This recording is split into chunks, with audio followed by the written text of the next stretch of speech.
Let's get right into it. So the first thing we're going to do, we're going to open the HD Social, swipe up until you see it, and we're going to do 12 frames per second at a duration of 10 seconds.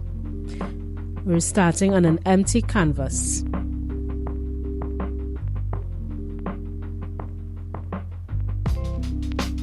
Swipe up to open your photo gallery and open it in split screen mode. And as usual, in order to isolate your photo from the background, we're going to press and hold and drag it into Procreate Dreams. And I'm going to do that for 2 of my photos to vary the transition a bit.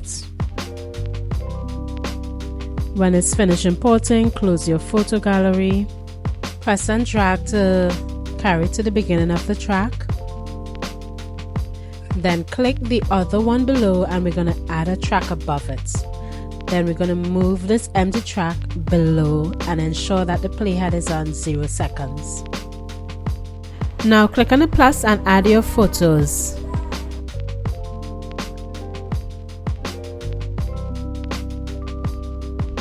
Hide the photos that you'll be using for your transition.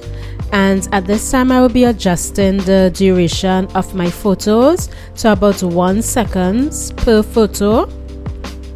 So I want the photos to show for at least 1 second each. So I'm going to adjust each photo that I imported. I imported about 6 photos. And you can do this for whatever clip you have, whether it's a video, a photo, whatever it is. So adjust how long you want it to be. Seeing that my photos are really large, in order for me to resize, I have to group my photos. So I will open timeline edit mode, place all my 6 photos into one group, and then I will resize this entire group.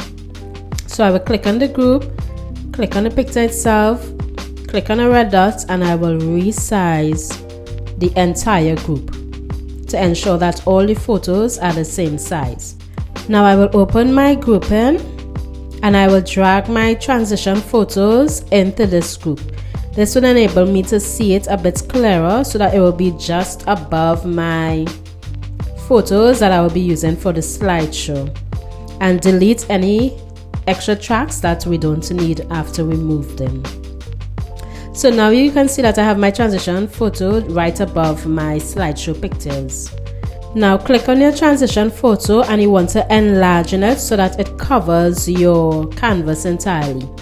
So the idea with transition photos is that when it's making the change, when the change is happening below, you don't want to see it. So ensure that your transition photo is large enough to cover your entire canvas. So as you can see, I dragged my photo to the top outside my stage area.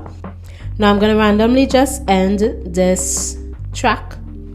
Clicking edit split, deleting that extra that I don't need. And the idea is to position this between your first and your second photo, or whatever clips that you're going to use. Position your transition photo in the middle of those 2 clips. Now I'm going to set my first keyframe by tapping on the playhead, tapping on move and scale. So it's already at the top. Now I'm going to go to the end, drag this down to the keyframe track, tap on it to ensure that it's white. Now I'm going to drag my transition photo to where I want it to end. Now be sure to play it back to make sure it looks the way you want it to look. And as I am playing it back, I realize like it's starting off fast and slowing down a bit. So you want to check your easing. Press and hold on your keyframe track, set all easings, and I'm going to put it at linear because I want it at a standard rate that is coming down, and that's perfect there.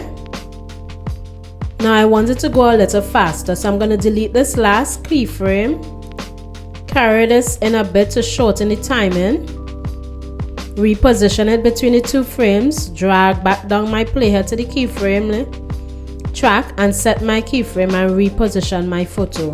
And I'm going to play it back to make sure it goes as fast as I want it to be, and yes it is. Alright, so in order to ensure that your other transitions run at the same timing, I'm going to overlap my second photo on top of my first photo and split it at the end where the first transition stops.